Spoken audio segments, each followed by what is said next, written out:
So your patrons will have 1 week to check it out to match that 6 weeks checkout that you just did. Now, if you forget and don't do a manual checkout on the kit, it's really not that big of a deal because you go by the KitKeeper system for the reservation, but it does just sometimes help to make that correspond.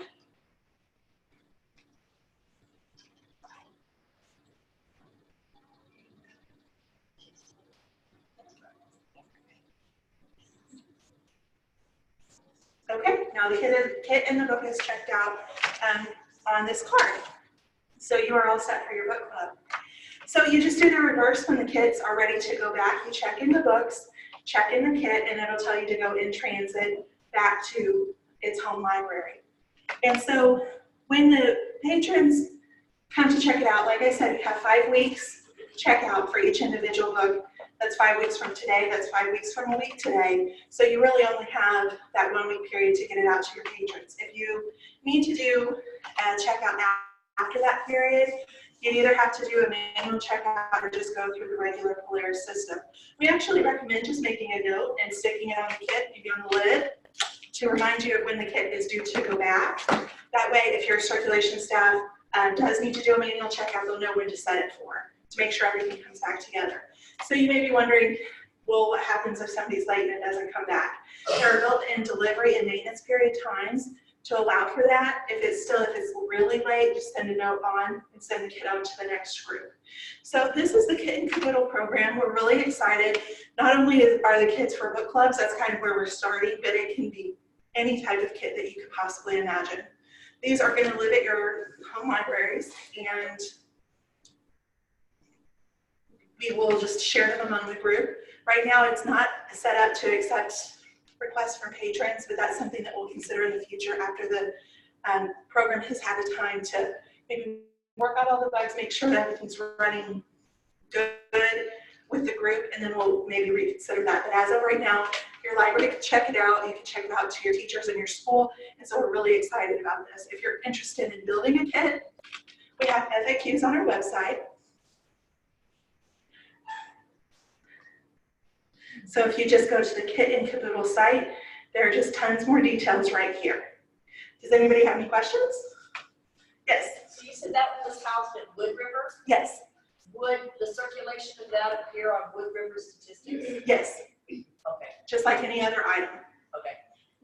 When we check, okay, so if we check out the Kit and Caboodle at my library, and then I have 12 books, and I check each of those out, when I check everything in, is it going to generate a return slip for every single book and that, or just the kit?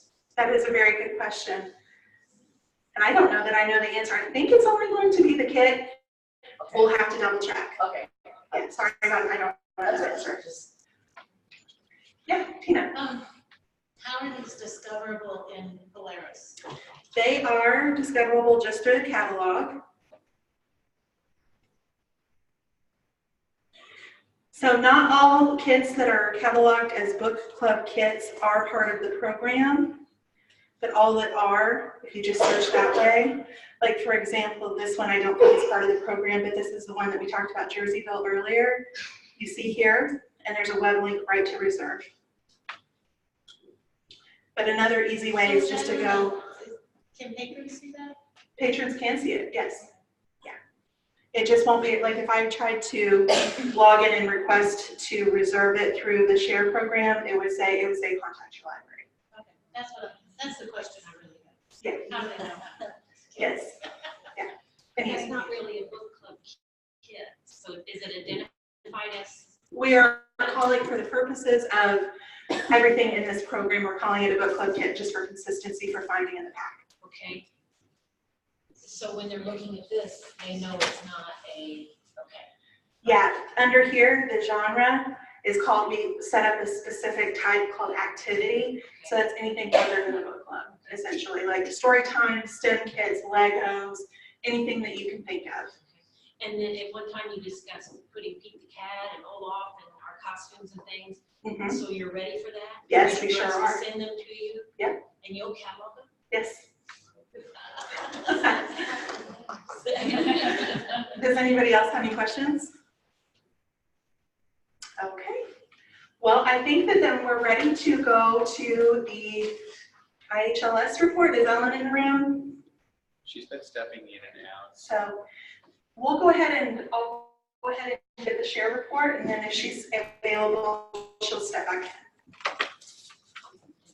So the biggest thing that you all have probably seen, and is mostly the most visible, is of course our new share logo. And as you can see here in the share website, we really appreciate everyone who took the time to vote on what their preference was, leave comments. It was a really exciting process for us, and we're really glad. We also have a few new members that are coming in as transitionals, including the Meridian School District, the Gillespie School District, and Potomac District Library. And so some of the things that we have worked on recently has been the JetPay integration, as well as 2 major upgrades to Polaris, and that was a group effort from all of our staff and make sure that we got all of the information out to you all. So we're really happy with how well that went. And so I'm just so blessed to be among a group of really dedicated and professional staff. And so of that, we've had staff presenting at national and state conferences. We had our share staff catalog 1,100 original catalog records, 3,200 $3 bibs, 240 records, and over 3,000 training hours with 1,335 participants. So we are just doing an amazing job on training. The CMC also increased all of their outreach throughout the state, including 2 RDA courses through that were not just one-day trainings, but actual courses through Moodle. We also added 2 new staff to that program. We also completed a transcription project through SIUE, and then they offered 1,470 training hours with 175 participants, and some of the titles were just absolutely fabulous, including It's a Date on pub dates, and so different series for that.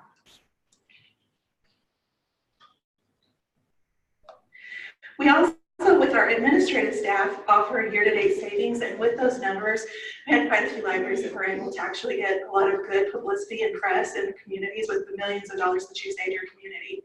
So that was really great to see this last year, and we'll be making sure to make that available to you next year as well.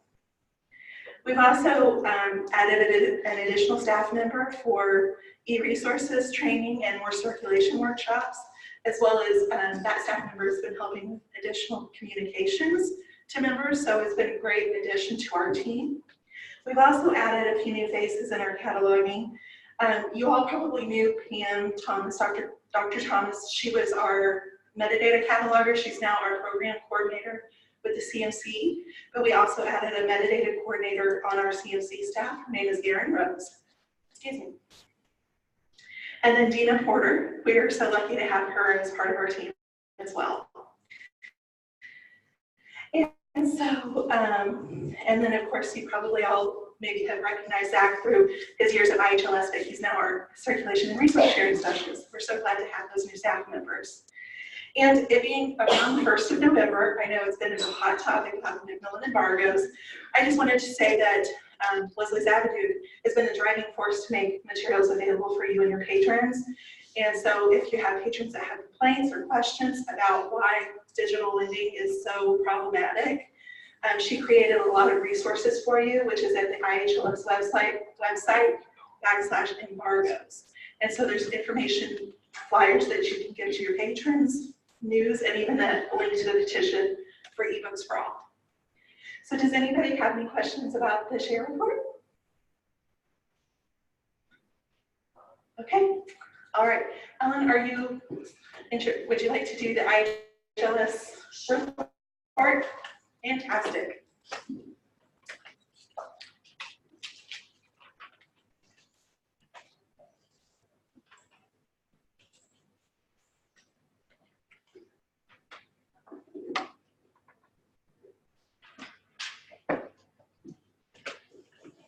It's going to be very brief. We've all had Member Day on our brain for so long, it's kind of hard to think of anything else going on, but I would all encourage you to take advantage of some of the networking events that are coming up. We have a board networking meeting in Champaign at the end of November. I believe it's the Tuesday before Thanksgiving, where we invite board members and library directors in that neck of the woods to come for a a social hour and a brief training opportunity before the board meeting. And we've really enjoyed having those and having the opportunity to network in different areas within the system. Our next Members Matter meeting is going to be held at the State Library on December 3rd. That's always a really popular location to go to for Members Matter meeting. We're going to talk in particular about the census. At that meeting, we really want to bring people in to awareness of how your libraries can be of help during the census. And please we said to our internally as a staff that we never do anything like today's event without hearing from all of you over and over again what networking means to you. So please take advantage of your small group networking meetings in your geographic area and get to know your fellow library staff members. It pays off such rich dividends for so many of us. And before I leave you, before I end this, I'll also give a commercial. We've been really fortunate in having Anna Yak on staff because Anna has a particular expertise with boards and working with boards of directors.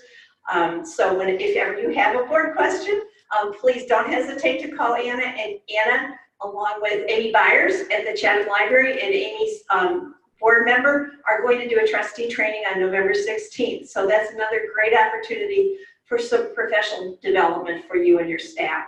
Again, that's all I really have to share, Cassandra, today, but thank you all for being here.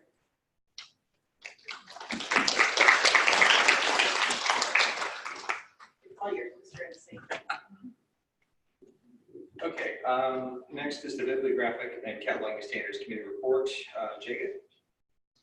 About circulation resource.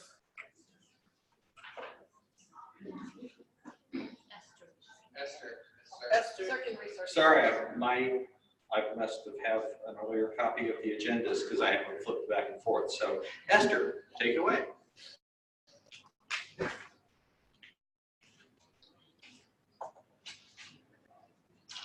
This is what happens when there's 3 or 4 different versions of the agenda and you never get the right one.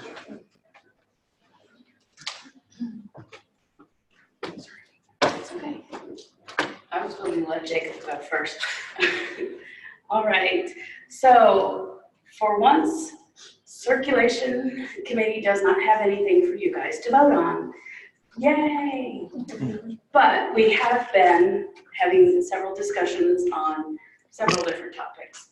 So I just want to briefly highlight those and let you know where we stand because it's been put out for member comments on some of these things. So the first thing listed there is the on-order holds request. Long story short, this is a conversation being held back and forth between BIP Services and Circulation about acquisition hold, acquisition BIB records when they're first entered in by libraries using acquisitions and some cataloging. So basically, nothing changed. We went back and forth, and the policy is going to stay exactly how it was. So I won't go into the details of what all the discussion was, because if you're not a cataloger, it's not going to make any sense because it's very convoluted based on the workflow process. So needless to say, we had a discussion, nothing's changing. So holds will be able to be placed. Sometimes when those items come in, this is the important part. If a library does local holds and your patron has a hold on somebody else's item, it may not come in right away because they have local holds, but that hold will still remain on the item. So your patron may say, hey, it's sitting there on their shelf, how come they're not sending it? And that's what it is. They've been allowed to place the hold, but they may not get it right away. So just FYI, but that's how it's been all along. So nothing new there. Another subject that came up was, and I know we see this a lot, especially in the Metro East area, patrons changing their pickup location, picking up it anywhere they want, pretty much. And we just got clarification from the State Library, just to make everybody comfortable, that even if somebody else's patron picks it up at your library, you're not responsible for it as the borrowing library. That is still a patron's library. It's very similar to if you have somebody that's a reciprocal borrower that you've added to your system, they check out your book, their home library is still responsible for what that patron checks out. So that does carry through to the model that we now have of, you're going to be in that town, so I'm going to pick it up over there, sort of thing. So it's just kind of a, FYI, you are not responsible for somebody else's patron having a book sent to your library. And then another big discussion is, especially for libraries that have their whole shelves out in the public, there's been some discussion about the confidentiality issue, and working on some, the state library is working on some guidelines and best practices.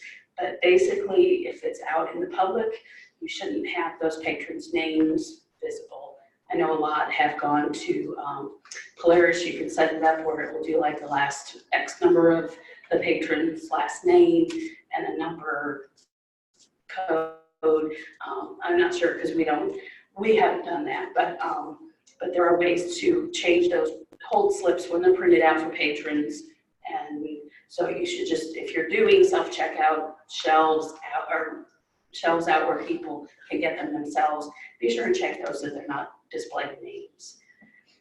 And then the last big discussion that we've had is Polaris has a wonderful, wonderful feature of auto renewal for materials. It's a wonderful feature, and I know there's a lot of Polaris libraries that are using them, and so the discussion was, do we as a consortium want to start using the auto renewal feature? Because again, being Polaris is kind of an all or nothing thing. And so the discussion was had that while it's a wonderful feature, it is also, with our particular makeup of libraries, a potential nightmare in customer service. Because while it would automatically do an automatic renewal on the item, you don't know for sure how many renewals something might have left, or when that item's due, because it's from a different library, if it's on hold. So there were just a lot of fiddly bits that just had the potential of being a nightmare for the patrons. So we just kind of tabled it for now, kind of monitoring to see if they make any tweaks or improvements to that feature. So I think that's everything. So any questions about those or anything else?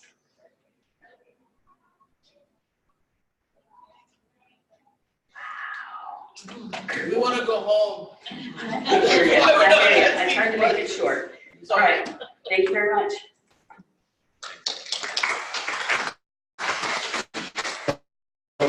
Now,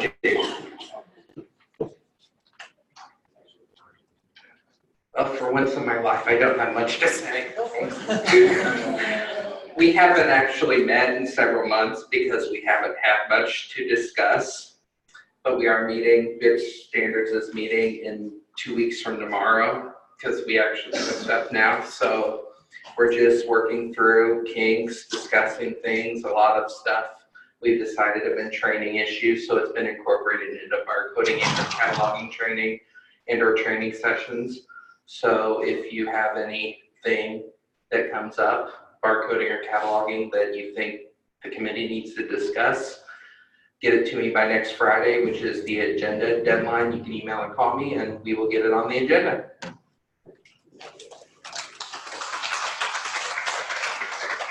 Finance and Policy Committee report.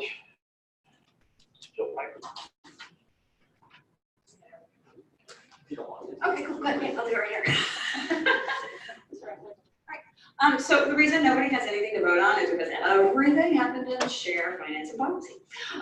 So we have been busy, dominated by a couple policy changes, which we're going to be voting on, hopefully on November 14th, when that starts. And then fees regarding our share Polaris fees, which We are going to have that conversation after these committee reports, because that's a much longer conversation. And I'm fortunate that people aren't here to get the whole picture, but admin is what it is. And then also the e-resource fee scale, which Ryan is going to talk about because it originated in his committee. So what I'm going to talk about is 2 things you're going to be voting on. One is establishing or changing share policies.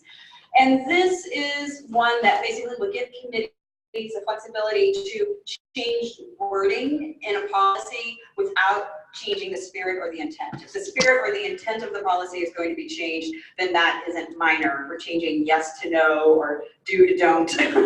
those are changing the spirit. And so those are the types of things that the changes that won't be allowed. These would just be very minor wording changes, which will make it so that it can be handled in committee. It doesn't have to go to the entire membership to be voted on, and it's something so minor that they're just kind of, maybe disinterested in it overall. So that is one thing that you'll be voting on. And the other thing is the tiered voting system, which also will affect committees again and allow them to function a little more smoothly. And what that is specifically, if it's something that is affecting catalogers and maybe not barcoders, then the vote will go out to those libraries that are cataloging libraries, and the quorum will be based on the quorum of cataloging libraries, not the overall quorum of share. And the same thing would be said for something like the e-resource committee on like a cloud library type issue. If you don't subscribe to cloud library, then your interest in voting on that is very little. So this again would only be made up of those libraries who participate in the cloud, and then the quorum would be based on those libraries in the cloud. So again, probably things like CERC, I can't imagine there ever being a CERC issue that doesn't go in front of all of us. But some of those other, they're not minor committees, they are just more specific things that people subscribe to, do or don't, would be handled at that level. So that would be another thing that you'll be voting on to approve. And both in the member comments on those, they were favorable. There really wasn't anybody who spoke out against them. Everybody seemed to understand how making those changes made sense. And one thing to remember, when that vote goes out on November 14th, look for that attention required in the subject line. That means don't ignore this email. That means open this email. And please vote. All right. I'll do it right. For a few minutes, it's fine. This is the e-resource committee report from Ryan Johnson, the chair. All right, everyone on the stage, keep you on your toes. Thank you. Thank you. All right, hello everyone. So we got 3 main points I'm going to share with you today. One, we've had some changes some potential changes to the fee scale concerning the cloud library. That fee scale had not been revisited since 2013 when that platform was initially brought on. The new fee scale, which if passed would be implemented July 1, 2020, and is primarily based off of your library's revenues. Most of the changes up or down compared to what you're currently paying are minor. I'm pretty sure that the largest increase someone sees is right around $200. This new fee structure keeps costs affordable for member libraries, especially our smallest member libraries, and allows us to continue to make the platform available to a wide swath of our service populations. The second note I have for you concerns pay per use, or the PPU platform within Cloud Library, and that's specifically for audiobook lending. In fiscal year 19, we had about 400,000 items that were borrowed from the Cloud Library collection. Of those items, 17,000 were borrowed via the PPU platform. And on average, Cloud Library patrons borrow just around 32,000 items per month, or a little over 1,000 items per day.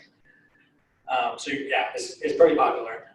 Additionally, our pay-per-use audio collection has a very good return on investment. The overall cost to share for patrons to borrow those 17,000 items was about $24,000. If we had purchased those items traditionally, the cost would have been over $100,000.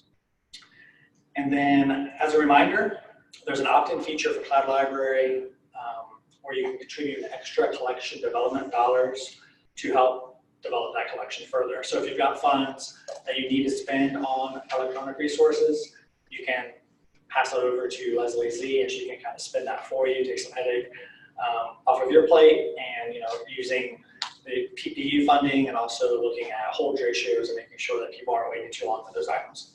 And then lastly, keep an eye out for an upcoming survey concerning reading history within the cloud library. That should be out within the next couple of weeks.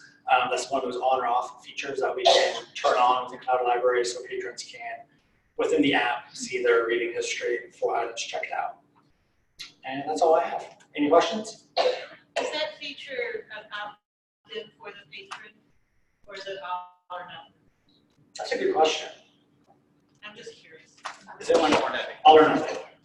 So the patron doesn't have a choice? The patron does not have a choice. Okay, I just wondered. Thank you.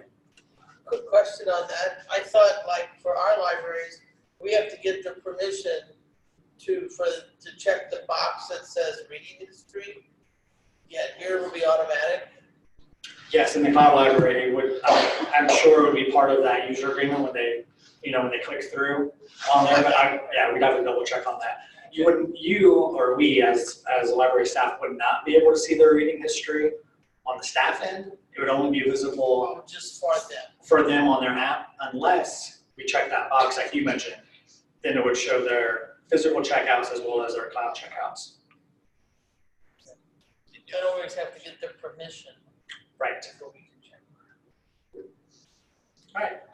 Good questions. Anyone else? Okay. Thanks, Ryan. Sure.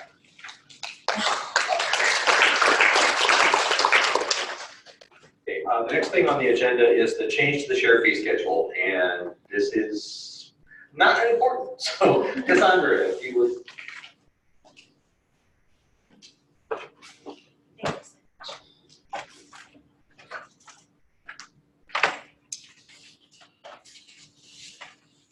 So I know we had sent the information out a few weeks ago regarding a share fee increase. And so one of the biggest questions is, why do we need an increase? This has been discussed since fiscal year 18, and it's something that we have just postponed because it's always a bad time for a fee increase. We know that it's a bad time now, more so than probably any other time with minimum wage increases and things like that. But we do anticipate having higher expenditures than revenues in fiscal year 21. And so it was determined that now is really the time before we start running into the red. So we forecasted a $300,000 increase each year for Polaris and staff salaries and other types of incidentals, which it's less than 2% increase each year, but it's still, it adds up. Share operates on a very narrow margin. So right now, we operate, this fiscal year, we anticipate having about $37,000 over in revenues over expenditures. And so that sounds like a lot of money, but it's actually only about 2% of our total 1.6 million budget. And because of that, a better practice is to actually operate with a cushion of maybe 5 to 10% for administrative costs. And that's because we can't ever predict unexpected expenses. We can't forecast that gas went up more than we thought it would. And we also could have a bad year, revenues might go down. And so then the last reason is our largest expenditures for our software is actually due at the first of the fiscal year before our revenues start coming in. So we want to make sure that we have enough money to cover our bills. And so that is one of the reasons why we thought that now is really the right time, just because it's never a good time to raise fees, but it's better to do it now before we start actually running into the red. And so one of the other questions that we got quite a bit was, why do we need it all at once? Because you saw in the graph that we had for that proposed fee increase that you see that we're raising it and then it's going to streamline. And so again, it was to have that better margin to give us a little bit of a cushion. And so the committee debated, and we went around in circles to decide what would be best, to have gradual stepped increases each year, or just to have a flat increase and keep it steady for 3 years. And the committee decided that it would be better to have a one-time increase for those 3 years than coming back to you each year and asking for more. And so with that, we wanted to be transparent about how we are using the money, what it's going to go for. But we also wanted you to be able to budget for that increase and to know what your fees will be. It also, rather than doing a percentage increase, it was actually more cost efficient for the most amount of libraries because it's usually around $100 to $125 per year. With a percentage increase, and you know how percentages work, they actually would have been more if we would have done, for example, like a 3% increase each year. And so, so we really did, the Finance and Policy Committee and our Shared Executive Committee really talked a lot about what would be best for the greatest number of members.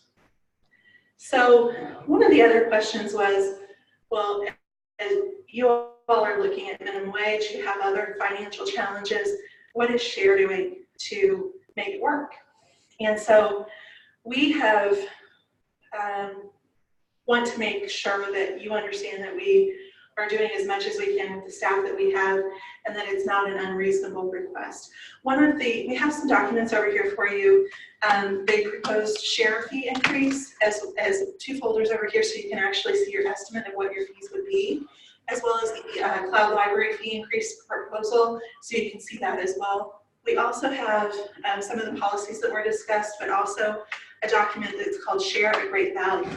So we wanted to reach out to some of our other consortia here in the state, as well as in the Midwest, some of our neighbors. And we actually found that we're managing the largest program and not the least amount of staff, because there are one organization only had 1 paid staff member, but for this size organization, we did not have the most staff. We're doing a lot with a little, essentially, and we are, our staff certainly feel the pressure of making sure that we provide the best service with the amount of hours in the day that we have. And so our staff are already spread fairly thin, and so if we had to cut staff, we would also have to cut service, and we do not want to do that. And so we also found that if we do start to understaff, and this is truthfully is already a problem, but when we understaff, people feel like they can't take time off because the workload starts to pile up.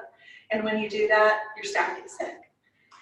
You also start to accrue, our finance director, Rhonda, actually pointed out that you start to accrue a lot of vacation time. We do put a cap on it, but that's still a financial liability if someone retires. And of course, we've had several retirements within the last few years, and we've seen that become a financial liability. And so we've just determined that we really want happy and healthy staff, and to not understaff to the point where people feel like they can't take time off. So one of the questions was, how was the scale developed? And we did work with our finance department to make those decisions. We kind of started at about a $100 threshold, and that translated for most people into about 7 to 8% increase. So the smaller libraries would be about $100 to $125. Larger libraries maybe about 7 to 8%. Those, we also tried to streamline the existing algorithms because we were finding that the way that the percentages were working, that some of our larger libraries were paying the same or less than some of our libraries with less revenue. So that was a problem we tried to address. And then we just again tried to find the numbers that were the most equitable. And so a lot of the comments that we got back were that we understand everything, prices always rise, we understand that we need an increase, but we want the most information to make sure that what you're asking for is reasonable, which is absolutely understandable. And so when we put this up for vote, we will make information available to you, including the shared budget for fiscal year 20, IHLS staffing ranges, so you can kind of see what our staff are being paid, so you can see what IHLS pays for their staffing. And then we will also make available that consortium comparison that I mentioned, and please feel free to grab one today as you're heading out to see that not only are we doing a really great job with the resources that we have, but we're also, our average cost per library membership fee is less than any other consortium, with the exception of the one consortium that gets state support for the LSTA grant and their state library that actually pays for the majority of their program. And so that was really interesting for us to see. Marianne, did you have a question? Yes. I would just like to know, I have no idea who we pay for at the system. When we send out that information, Could you, I mean, you can look at the website, but do we pay all IT? Do we pay all cataloging? Could you list who we pay for? That's a great question. You're not the first person to ask. I don't know if I saw Richard here anywhere, but he asked the same question in a meeting recently. And so that will be included because CMC is its own program. We're not including them in the FTEs. That was another point, that our FTEs really have not changed over the last 3 years. It's went from 14.5 in the last two fiscal years to 15. So we're not increasing staff. This is not an increase so we can have more staff. This is just to keep us going. So Cassandra, it's team. I would also want to clarify that when you say gas prices, we're not paying for delivery gas prices, we're paying for your Staffing, travel. Yes. training. Mhm. Yeah, so I just would want that to be clarified. Yes, absolutely. Yeah, that's more specific for share members, not delivery or other IHLS operations. And so here's the hard question. What if we don't raise our fees? Well, IHLS employees share. It's not a unilateral decision for share to say, hey, we need to lay off so many employees. And we really don't want to see that happen. We would more than likely have to have a vote to dip into our reserve funds that are usually set aside for computer maintenance and upgrades, that we try to set aside that money proactively, just because we did have that major server upgrade last year. For example, a battery backup that died, we want to have those funds available. We could consider an IHLS loan if we didn't and we were going into the black. We really want that as a last resort. Of course, it has to be paid back, but also they're facing minimum wage issues as well, like we all are. So that's certainly something that we have to consider as well. So it would not be ideal if we did not raise our fee increases, but that is certainly, because it is up to member vote, that's certainly something that we would have to consider. Does anybody else have any questions, or after having seen some of the algorithms, have any questions about the process?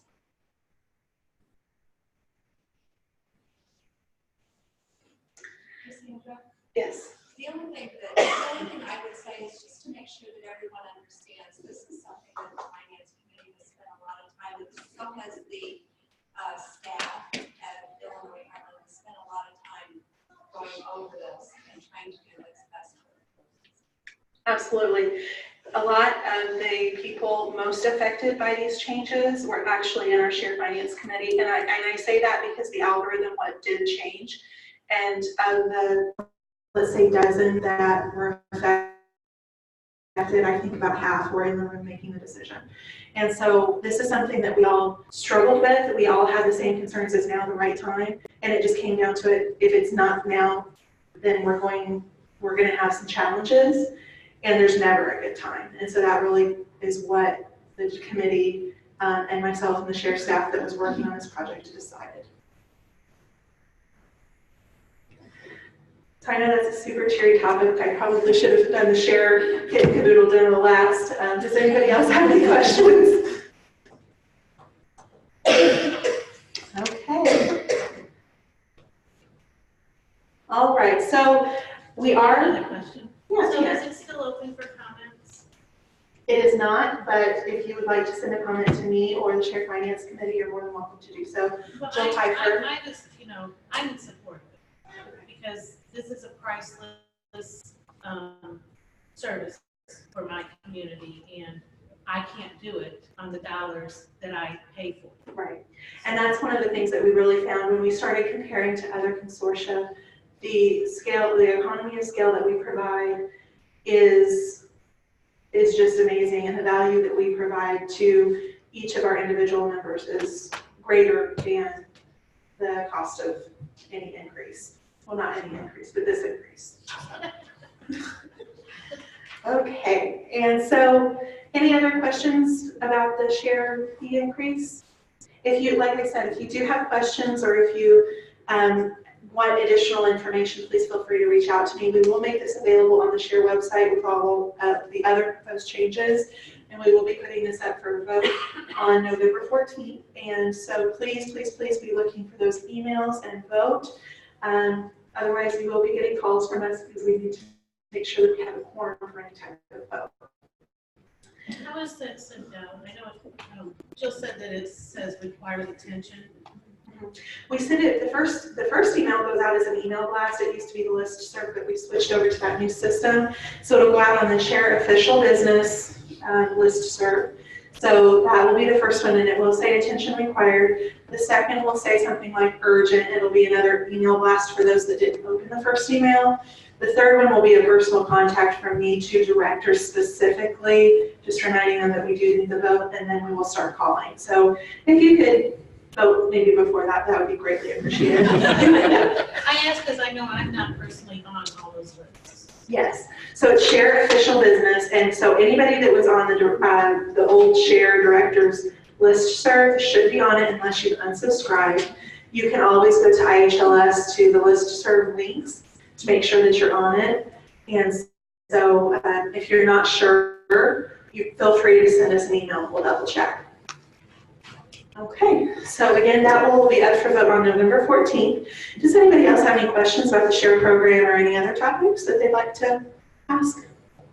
Did you say the folders are over here? We've got 2 folders for the SHARE e-resources proposal, 2 folders for the SHARE fee increase proposal, and so they have all of the information that I referenced as well as what your individual library will look like. Excuse me.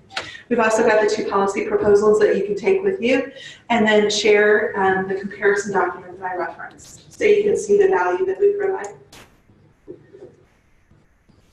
Okay, anybody else? Okay, well, thank you all so much for staying a little bit later. I'll turn it back over to Scott.